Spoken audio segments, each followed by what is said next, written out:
Today's reading is The Assignation, or The Visionary, by Edgar Allan Poe. Ill-fated and mysterious man, bewildered in the brilliancy of thine own imagination, and fallen in the flames of thine own youth. Again in fancy I behold thee, once more thy form hath risen before me, not, oh, not as thou art, in the cold valley and shadow, but as thou shouldst be, squandering away in a life of magnificent meditation, in that city of dim visions, thine own Venice, which is a star-beloved Elysium of the sea, and the wide windows of whose Palladian places look down with a deep and bitter meaning upon the secrets of her silent waters. Yes, I repeat it, as thou shouldst be. There are surely other words than this, other thoughts than the thoughts of the multitude, other speculations than the speculations of the sophist. Who then shall call thy conduct into question? Who blame thee for thy visionary hours, or denounce these occupations as the wasting away of life, which were but the overflowings of thine everlasting energies? It was at Venice, beneath the covered archway there called the Ponte dei Sospiri, that I met for the third or fourth time the person of whom I speak.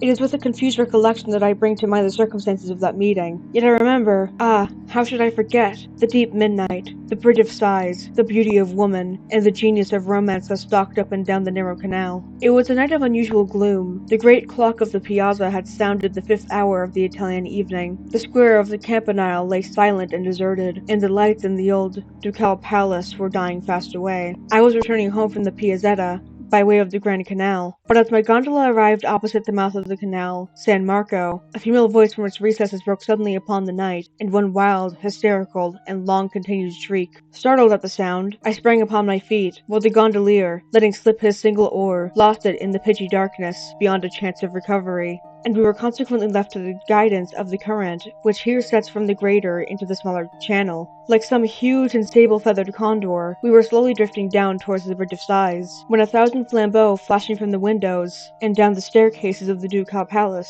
turned all at once that deep gloom into a livid and preternatural day. A child, slipping from the arms of its own mother, had fallen from an upper window of the lofty structure into the deep and dim canal. The quiet waters had closed placidly over their victim, and although my own gondola was the only one in sight, many a stout swimmer, already in the stream, was seeking in vain upon the surface the treasure which was to be found. Alas, only within the abyss, upon the broad black marble flagstones at the entrance of the palace, and a few steps above the water, stood a figure which none who then saw can have ever since forgotten. It was the Marchesa Aphrodite, the adoration of all Venice, the gayest of the gay, the most lovely where all were beautiful, but still the young wife of the old and intriguing Mentoni, and the mother of that fair child, her first and only one, who now, deep beneath the murky water, was thinking in bitterness of heart upon her sweet caresses, and exhausting its little life in struggles to call upon her name. She stood alone, her small, bare, and silvery feet gleamed in the black mirror of marble beneath her. Her hair, not as yet more than half loosened, for the night from its ballroom away, clustered, amid a shower of diamonds,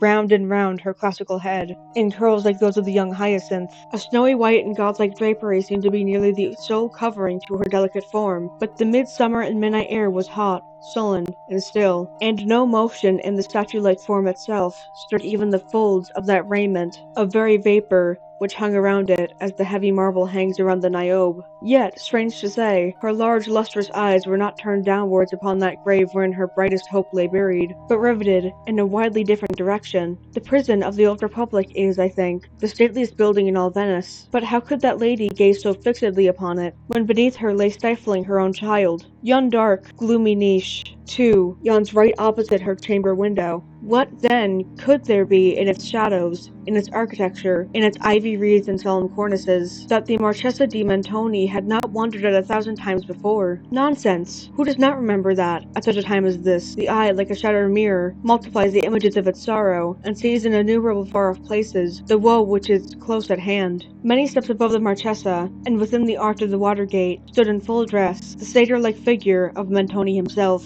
He was occasionally occupied in thrumming a guitar, and seemed ennuyed to the very death, as at intervals he gave directions for the recovery of his child. Stupefied and aghast, I had myself no power to move from the upright position I had assumed upon first hearing the shriek, and must have presented to the eyes of the agitated group as a spectral and ominous presence, as with pale countenance and rigid limbs, I flowed down among them in that funereal gondola. All efforts proved in vain. Many of the most energetic in the search were relaxing their exertions, and yielding to a gloomy sorrow. There seemed but little hope for the child, how much less than for the mother. But now, from the interior of that dark niche, which has been already mentioned, as forming a part of the old Republican prison, and as fronting the lattice of the Marchesa, a figure muffled in a cloak stepped out within the reach of the light, and pausing a moment upon the verge of the giddy descent, plunged headlong into the canal. As in an instant afterwards, he stood with the still living and breathing child within his grasp, upon the marble flagstones by the side of the Marchesa. His cloak, heavy with the drenching water, became unfastened, and falling in folds about his feet, discovered the wonder-stricken spectators the graceful person of a very young man, with the sound of whose name the greater part of Europe was then ringing. No word spoke the deliverer, but the Marchesa, she will never see her child, she will press it to her heart, she will cling to its little form and smother it with her caresses. Alas! Another's arms have taken it from the stranger, another's arms have taken it away, and borne it afar off, unnoticed, into the palace. And the Marchesa, her beautiful lip trembles, tears are gathering in her eyes, those eyes which, like Pliny's acanthus, are soft and almost liquid. Yes, tears are gathering in those eyes. And see, the entire woman thrills throughout the soul, and the statue has started into life. The pallor of the marble countenance, the swelling of the marble bosom,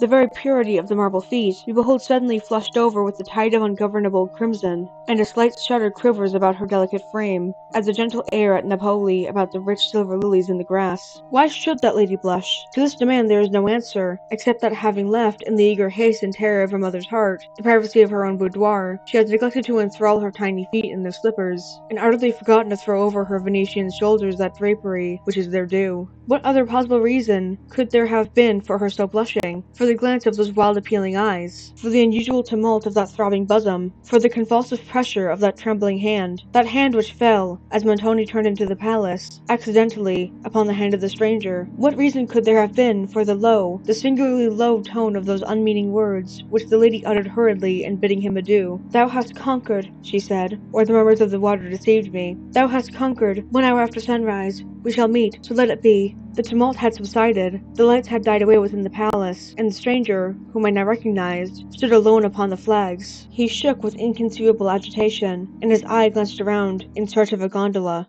I could not do less than offer him the service of my own, and he accepted the civility. Having obtained an oar at the water gate, we proceeded together to his residence, while he rapidly recovered his self-possession, and spoke of our former slight acquaintance in terms of great apparent cordiality. There are some subjects upon which I take pleasure in being minute. The person of the stranger, let me call him by this title, who to all the world was still a stranger, the person of the stranger is one of these subjects. In height, he might have been below, rather than above the medium size, although there were moments of intense passion, when his frame actually expanded and belied the assertion. The light, almost slender symmetry of his figure promised more of that ready activity which he evinced at the bridge of sighs, than of that Herculean strength which he has been known to wield without an effort, upon occasions of more dangerous emergency. With the mouth and chin of a deity, singular, wild, full liquid eyes, whose shadow varied from pure hazel to intense and brilliant jet, and a profusion of curling, black hair, from which a forehead of unusual breadth gleamed forth at intervals, all light and ivory. His were features than which I have seen none more classically regular, except perhaps the marble ones of the Emperor Commodus. Yet his countenance was nevertheless one of those which all men have seen at some period of their lives, and have never afterwards seen again. It had no settled predominant expression to be fastened upon the memory, a countenance seen and instantly forgotten, but forgotten with a vague and never-ceasing desire of recalling it to mind. Not that the spirit of each rapid passion failed, at any time, to throw its own distinct image upon the mirror of that face, but that the mirror-like, retained no vestige of the passion when the passion had departed. Upon leaving him, on the night of our adventure, he solicited me, in what I thought was an urgent matter, to call upon him very early the next morning. Shortly after sunrise, I found myself accordingly at his palazzo, one of those huge structures of gloomy yet fantastic pomp, which tower above the waters of the Grand Canal in the vicinity of the Rialto. I was shown up a broad winding staircase of mosaics into an apartment whose unparalleled splendor burst through the opening door with an actual glare, making me blind and dizzy with luxuriousness. I knew my acquaintance to be wealthy. Report had spoken of his possessions in terms, which I had even ventured to call terms of ridiculous exaggeration. But as I gazed about me, I could not bring myself to believe that the wealth of any subject in Europe could have supplied the princely magnificence which burned and blazed around. Although, as I say, the sun had arisen, yet the room was still brilliantly lighted up. I judged from this circumstance, as well as from an air of exhaustion in the countenance of my friend, that he had not retired to bed during the whole of the preceding night. In the architecture and embellishments of the chamber, the evident design had been to dazzle and astound. Little attention had been paid to the decora of what is technically called keeping, or to the proprieties of the nationality. or to the proprieties of nationality. The eye wandered from object to object, and rested upon none. Neither the grotesques of the Greek painters, nor the sculptures of the best Italian days, nor the huge carvings of untutored Egypt. Rich draperies in every part of the room trembled to the vibration of low, melancholy music whose origin was not to be discovered. The lenses were oppressed by mingled and conflicting perfumes, reeking up from strange convolute censers, together with multitudinous flaring and flickering tongues of emerald and violet fire. The rays of the newly risen sun poured in upon the whole, through windows formed each of a single pane of crimson-tinted glass, glancing to and fro in a thousand reflections, from curtains which rolled from their cornices like cataracts of molten silver. The beams of natural glory mingled at full length fitfully upon the artificial light, and lay weltering in subdued masses upon a carpet of rich, liquid-looking cloth of chilly gold. Laughed the proprietor, motioning me to a seat as I entered the room, and throwing himself back at full length upon an ottoman. "I see," said he, perceiving that I could not immediately reconcile myself to the bienséance of so singular a welcome. "I see you are astonished at my apartment, at my statues, my pictures, my originality of conception in architecture and upholstery. Absolutely drunk, eh? With my magnificence. But pardon me, my dear sir." Here his tone of voice dropped to the very spirit of cordiality. "Pardon me for my intolerable laughter. You appeared so utterly astonished. Besides, some things are so completely ludicrous that a man must laugh or die. To die laughing must be the most glorious of all glorious deaths. Sir Thomas More, a very fine man was Sir Thomas More. Sir Thomas More died laughing, you remember. Also, in the absurdities of Ravesius Texture, there was a long list of characters who came to the same magnificent end. Do you know, however," continued he musingly, "that at Sparta, which is now Palachori, at Sparta, I say, to the west of the citadel, among a chaos of scarcely visible ruins, is a kind of social, upon which are still legible these letters. They are undoubtedly part of... Now, at Sparta, were 1,000 temples and shrines to 1,000 different divinities. How exceedingly strange that the altar of laughter should have survived all the others. But in the present instance," he resumed with a singular alteration of voice and manner, "I have no right to be merry at your expense. You might well have been amazed. Europe cannot produce anything so fine as this, my little regal cabinet. My other apartments are by no means of the same order, mere altars of fashionable insipidity. This is better than fashion, is it not? Yet this has but to be seen to become the rage, that is, with those who could afford it, at the cost of their entire patrimony. I have guarded, however, against any such profanation. With one exception, you are the only human being, besides myself and my valet, who has been admitted within the mysteries of these imperial precincts. Since they have been bedizened, as you see, I bowed in acknowledgment, for the overpowering sense of splendor, and perfume, and music, together with the unexpected eccentricity of his address and manner, prevented me from expressing in words my appreciation of what I might have construed into a compliment.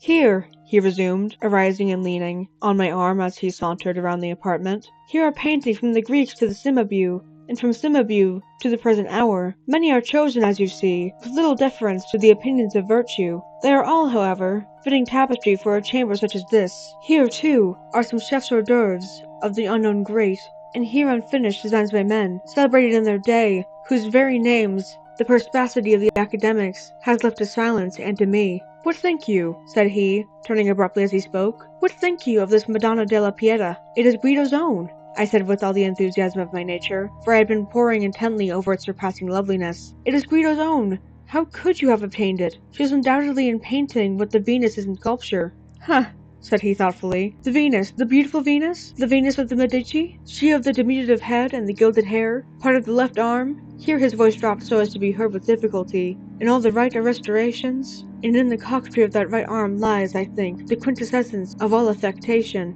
Give me the Canova. The Apollo, too, is a copy. There can be no doubt of it. Blind fool that I am, who cannot behold the boasted inspiration of the Apollo. I cannot help, pity me, I cannot help preferring the Antinous. Was it not Socrates who said that the statuary found his statue in the block of marble? Then Michelangelo was by no means original in his couplet. Non halatimo artista alcun conceto, ch'un marmo solo se non circumscriva. It has been, or should be, remarked, in the manner of the true gentleman, we are always aware of a difference from the bearing of the vulgar, without being at once precisely able to determine in what such difference consists. Allowing the remark to have applied in its full force to the outward demeanor of my acquaintance, I felt it, on that eventful morning, still more applicable to his moral temperament and character, nor can I better define that peculiarity of spirit which seemed to place him so essentially apart from all other human beings.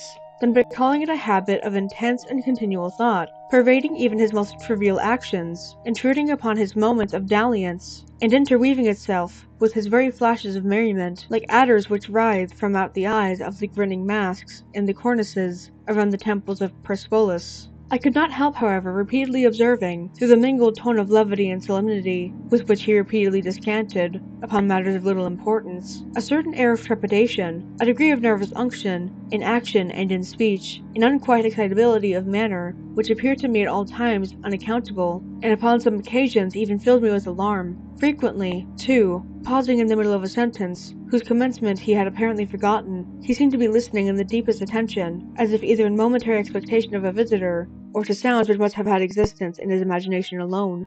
It was during one of these reveries or pauses of apparent abstraction that, in turning over a page of the poet and scholar Palitian's beautiful tragedy, the Orfeo, the first native Italian tragedy, which lay near me upon an ottoman, I discovered a passage underlined in pencil. It was a passage towards the end of the third act, a passage of the most heart-stirring excitement, a passage which, although tainted with impurity, no man shall read without a thrill of novel emotion, no woman without a sigh. The whole page was blotted with fresh tears, and upon the opposite interleaf were the following English lines, written in a hand so different from the peculiar characters of my acquaintance that I had some difficulty in recognizing it as his own. Thou wast that all to me, love, for which my soul did pine, a green isle in the sea, love, a fountain and a shrine, all wreathed with fairy fruit and flowers, and all the flowers were mine. Ah, dream too bright to last! Ah, starry hope, that didst arise, but to be overcast! A voice from the future cries, onward, but o'er the past, dim gulf,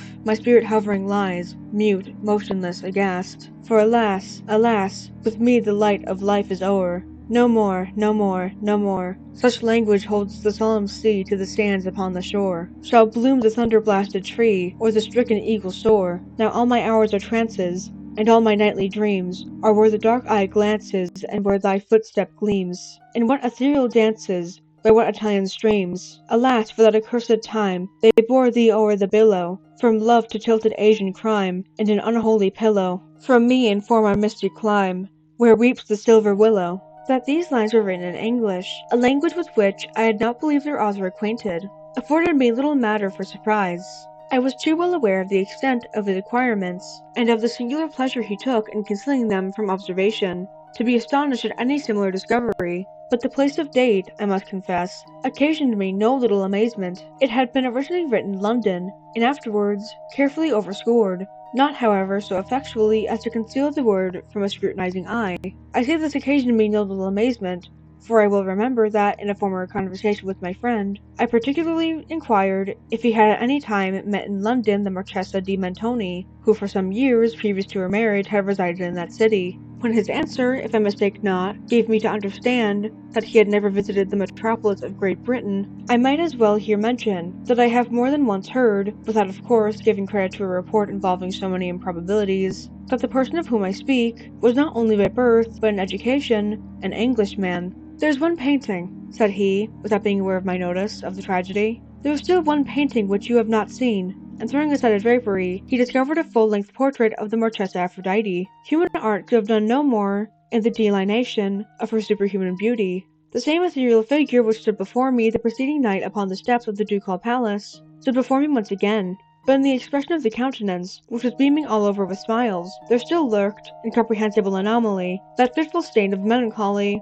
which will ever be found inseparable from the perfection of the beautiful. Her right arm lay folded over her bosom. With her left she pointed downward to a curiously fashioned vase. One small, fairy foot, alone visible, barely touched the earth, and scarcely discernible in the brilliant atmosphere, which seemed to encircle and enshrine her loveliness, floated a pair of the most delicately imagined wings. My glance fell from the painting to the figure of my friend, and the vigorous words of Chapman's "Bussy d'Amboise" quivered instinctively upon my lips. "He is up there like a Roman statue. He will stand till death hath made him marble." "Come," he said at length, turning towards a table of richly enamelled and massive silver, upon which were a few goblets fantastically stained, together with two large Etruscan vases, fashioned in the same extraordinary model as that in the foreground of the portrait, and filled with what I supposed to be Johannisberger. "Come," he said abruptly, Let us drink! It is early, but let us drink. It is indeed early, he continued musingly as a cherub with a heavy golden hammer made the apartment ring with the first hour after sunrise. It is indeed early, but what matters it? Let us drink! Let us pour out an offering to yon solemn sun, which these gaudy lamps and censers are so eager to subdue. And, having made me pledge him in a bumper, he swallowed in rapid succession several goblets of the wine. To dream, he continued, resuming the tone of his desultory conversation, as he held up to the rich light of a censer one of the magnificent vases. To dream has been the business of my life. I have therefore framed for myself, as you see, a bower of dreams, in the heart of Venice. Could I have erected a better? You behold around you, it is true, a medley of architectural embellishments. The chastity of Ionia is offended by antediluvian devices, and the sphinxes of Egypt are stretched upon carpets of gold. Yet the effect is incongruous to the timid alone. Proprieties of place, and especially of time, are the bugbears which terrify mankind from the contemplation of the magnificent. Once I myself was a decorous, but that sublimation of folly hath palled upon my soul. All this is now the fitter for my purpose. Like these arabesque censers, my spirit is writhing in fire, and the delirium of the scene is fashioning me for the wilder visions of that land of real dreams whither I am now rapidly departing. He here paused abruptly, bent his head to his bosom, and seemed to listen to a sound which I could not hear. At length, erecting his frame, he looked upwards and ejaculated the lines of the Bishop of Chichester. "Stay for me there! I will not fail to meet thee in that hollow vale!" In the next instant, confessing the power of the wine, he threw himself at full length upon an ottoman. A quick step was now heard upon the staircase, and a loud knock at the door rapidly succeeded. I was hastening to anticipate a second disturbance, when a page of Montoni's household burst into the room, and faltered out, in a voice choking with emotion, the incoherent words, my mistress, poison, poison! Oh beautiful Aphrodite! Bewildered, I flew to the ottoman, and endeavored to arouse the sleeper to a sense of the startling intelligence. But his limbs were rigid, his lips were livid, his lately beaming eyes were riveted in death. I staggered back towards the table, my hand fell upon a cracked and blackened goblet, and a conscience of the entire and terrible truth flashed suddenly over my soul.